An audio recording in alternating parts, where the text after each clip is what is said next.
What's up guys? Welcome to AnimeKouhai. If you'd like to help me out, please hit the like button and subscribe to my channel. Zalareo's unexpected smile left them utterly bewildered. For as long as they could remember, Zalario had never once shown such an expression. Zalario-sama. Is this some sort of strategy? Or are you testing us? Zalario raised a hand to calm his flustered subordinates, speaking with measured resolve. Relax. I've concluded that continuing this fight serves no purpose. What? Zalario's proclamation that the battle had ended caught Dahlies completely off guard. Despite his shock, Dahlies offered no resistance, quickly relaying the order to the rest of the army. And niece. Zalario continued, his voice edged with controlled anger. I haven't betrayed Feldway. In truth, it is he who betrayed me by stripping away my freedom, the trust I once had in him as a friend. This statement carried the weight of a definitive farewell. Does this mean, going forward, you intend to oppose Feldway-sama? Niece asked hesitantly. Zalario nodded firmly. Exactly. I've resolved to sever ties with Feldway entirely. Both Niece and Dahlies were visibly shaken by this declaration. Fortunately, Zalario explained. neither of you possesses an ultimate skill. You haven't been bound by its power and can retain your sense of self. The choice is yours, continue to follow me or return to Feldway. I'll grant you the freedom to decide. Dahlies and Niece were taken aback by the unexpected suggestion. We are no longer needed. Did I do something wrong? Their unease was palpable, but Zalario reassured them. No, it's not like that. I've been released from the domination as well, and now I've come to understand how precious freedom is. That's why I want you both to experience the beauty of this world too. At his words, they looked around again. The once chaotic scene had transformed into a tranquil landscape, almost as if the recent turmoil had been an illusion. The sky was a flawless expanse of blue, and the sacred tree, now spared from Milam's wrath, stood tall and proud. Though its bark was still visibly charred, its massive branches stretched out as if embracing the heavens, adorned with thick, vibrant green leaves. A gentle breeze stirred, bringing with it a sense of renewal, as if sweeping away lingering doubts. We've established a truce with the insectors, who had been our adversaries for so long. I followed Feldway out of loyalty to an old friend, but I cannot condone his methods. I've decided to pursue a new path. Zalario declared firmly. His words carried an edge of finality. Though he was a warrior by nature, Zalario harbored no desire to create new enemies. He had fought his entire life, but battle had never been his true purpose. It had always been a necessity, not a choice. Now, perhaps it was time to explore other possibilities. His lieutenants seemed to share similar sentiments. Honestly, Dahlies began hesitantly. ever since I inhabited an undead elf, I have been reflecting on a lot of things. It feels as though someone else's will lingers within me. If it's possible, I would like to discover a passion other than fighting. That's perfectly fine. Zalario responded with a nod of approval.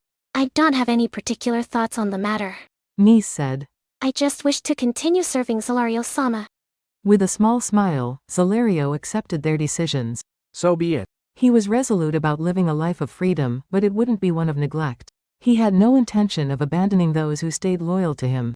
In that case, I will join you. Dahlies said, smiling softly. Though I will keep searching for a hobby. There's no rush for that. Niece remarked lightheartedly. We can wait until everyone's settled down before diving into leisure. Zalario found the idea amusing. There was no harm in taking things slow. Life was still ahead of them, and they had time to decide their next steps. However, achieving that required leading the world toward peace.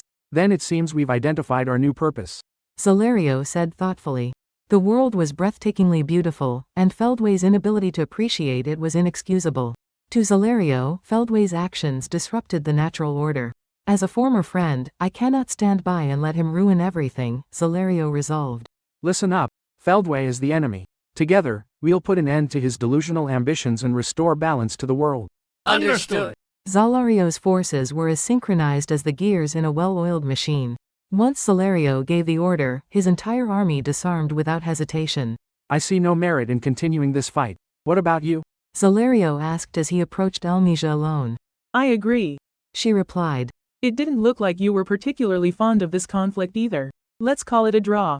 Elmisia's words carried the weight of a ruler's pardon, effectively absolving Zalario's forces from any accountability for the war. While reparations from the aggressor were customary, Elmisia's proposal was designed to swiftly end the hostilities and ensure the survival of her nation. The royal families present endorsed her stance. Truthfully, they had little choice but to support it. The prospect of prolonging the conflict threatened the very stability of the nation. While Magitek Knights could be rebuilt, the Magus had suffered devastating losses. Continued fighting would result in significant casualties, losses that could not be repaired or replaced. The turmoil stirred by Feldway showed no signs of abating, and conserving military strength was a pressing necessity. Thankfully, no one in leadership lacked the wisdom to grasp the reality of the situation. The Emperor's judgment faced no opposition, and all parties reached a consensus. The summit between Elmesia and Zalario concluded successfully, marking the formal end of the battle. Furthermore, an agreement for collaboration was established. As part of this accord, Zalario's forces would temporarily remain in Sarian to brace for the looming crisis ahead. High above the battlefield, Feldway observed the events unfolding below. Zalario has turned his back on me. The realization hit him like a hammer. Zalario, one of his closest allies and oldest friends, had abandoned him. Feldway had never foreseen such a betrayal. The shock was compounded by Michael's loss, leaving Feldway grappling with the void left by their absence. Only now, in their absence, did he fully comprehend their value. Are you deserting me as well? If that's the case, then I will cast everything aside and stake my life on proving God's existence. The betrayal twisted Feldway's heart further, fracturing it beyond repair, though no one around him noticed his inner turmoil. What's your next move, Feldway? Vega asked. Vega's tone was carefree, devoid of concern or accountability. He acted purely on impulse, indulging in whatever caught his interest. Feldway glanced at him and offered a faint, unreadable smile. Everything is progressing as it should. Really? I thought Milam was supposed to take out that massive tree. Vega remarked. That was always a possibility, but the tree can be destroyed another time. Feldway replied without concern. Though Zalario's defection was unexpected, Feldway's broader strategy remained intact. His conviction was unwavering, fortified by his renewed focus. The betrayal had erased any lingering uncertainty, sharpening his resolve into a single-minded purpose. There was no turning back now. Vega, you and Dino will head to the Labyrinth and conquer it. Oh, my turn has finally come. Vega exclaimed, grinning with excitement. Mai, who had been quietly observing, rose at Feldway's subtle signal. Vega and the others had been confined to the Heavenly Star Palace, lacking the necessary key to leave. However, Mai had a duplicate, allowing her to use her instantaneous movement to send them on their way. As for the original key linking the otherworldly Heavenly Star Palace to its location on Earth, it remained in Feldway's possession. But the key to Heaven's Tower, which connected the palace to the mortal realm, was securely held by Velzard alone. Despite this, the Cardinal World was already programmed into the key that Feldway and his group used, so navigating it was no longer an issue. Mai, for instance, wielded a duplicate key as part of her ultimate enchantment, allowing her to access the Heavenly Star Palace from any location. This same key was handed over to Dino and his allies, though their reactions were less than enthusiastic. Wait, seriously? I have to use this too? Dino's tone was filled with dismay, but his complaints were entirely ignored. With Veldora, the Labyrinth's strongest guardian, having departed, it was the perfect opportunity to strike. Regardless of Dino's protests, the plan was firmly set in motion. Bring back some good news. Feldway commanded. Vega departed with that remark, followed by Mai, who took the lead. Dino, reluctantly trailing behind, looked defeated, while Pico and Gracia quietly followed suit, leaving the area with him. And so, a hush fell over the Heavenly Star Palace. Alone, Feldway erupted into a peal of laughter, a wild and almost deranged cackle that echoed through the empty halls. Feldway's laughter, eerily reminiscent of the Joker, signaled the start of his final, decisive play. As he stared down at the ground below, his expression shifted into one of unsettling resolve. Volume 20 Epilogue, Rimuru vanishes. As I guided Milam toward the barren lands, an uneasy feeling began to creep into my gut. A troubling thought crossed my mind: what if my current actions were playing right into Feldway's hands? This suspicion surfaced because I often found myself moving according to Seal Sand's plans. No, perhaps it was just a nagging intuition. The situation seemed suspicious, especially since there was only one place we could possibly be heading. If someone were trying to lure me somewhere, it had to be Heaven's Tower. After all, that tower housed a divine relic so powerful it had even withstood Michael's attack. The desert of death surrounding it served a dual purpose, minimizing collateral damage from Milam and keeping others at bay. It was unfortunate for de Gruel, but our opposing stances made it somewhat easier on my conscience. No, I still felt bad for him, but since we were now enemies, it felt like an unavoidable consequence. I could justify it as an act of necessity. Thus, Heaven's Tower was the obvious destination to steer Milam toward. But surely Feldway hadn't predicted this, right? No, maybe I was just overthinking. There's no way. I couldn't imagine Feldway surpassing Seal-san's foresight. Even the recent battle had only been possible because Zelario cooperated, and Feldway couldn't have foreseen such an event. If he had known Zelario would betray him, Feldway would have prepared something else entirely. Still, I couldn't shake this unsettling feeling. It left me on edge, though I wasn't certain if it was merely my imagination running wild. And then, Ramiris delivered some bad news. Hey, Rimuru, I've got a serious problem. Of course, I wanted to retort, yeah, I'm dealing with a major crisis here too, but she continued before I could respond. Dino and his crew are attacking us. We're set up to counter them, but without Master here, I'm really worried. This was such a mess. If I hadn't relied on Veldora earlier, I'd still be stuck in the suspended world. De Gruel's immense power, rivaling that of a true dragon, had allowed him to freeze time for quite a while. If I'd let Milam wreak havoc unchecked, the sacred tree would have been destroyed ages ago, with unimaginable consequences. My decision to leave had been the right one, but... All I can say is good luck. Wait, that's not the response I was hoping for.